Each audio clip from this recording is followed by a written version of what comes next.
Badan Legislatif DPR akan menggelar rapat seusai Mahkamah Konstitusi atau MK menurunkan ambang batas pencalonan kepala daerah. Namun agenda tersebut justru digambarkan menjadi skenario balik DPR untuk menganulir putusan MK.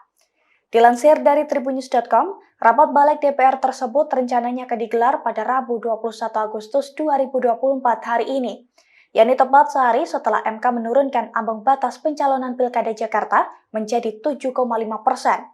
Menyikapi hal itu, Ketua DPP PDIP Bidang Reformasi Sistem Hukum Nasional, Roni Talapesi mengaku heran karena DPR secara tiba-tiba membahas RUU tersebut. Ia pun menduga rencana pembahasan RUU Pilkada ini sebagai langkah untuk mengembalikan peraturan sebelum adanya putusan MK. Padahal menurut Roni, putusan terbaru MK soal gugatan nomor 60 dan 70 tentang Pilkada sudah bersifat final dan mengikat. Oleh karena itu, Roni menduga adanya upaya dari pihak-pihak tertentu yang mencoba mempermainkan kedaulatan rakyat melalui pembahasan RUU tersebut. Terlebih jika DPR menganulir putusan MK, Anies Baswedan dan PDIP diprediksi tidak bisa mengikuti kontestasi Pilkada Jakarta 2024. Download Tribun X sekarang, menghadirkan lokal menjadi Indonesia.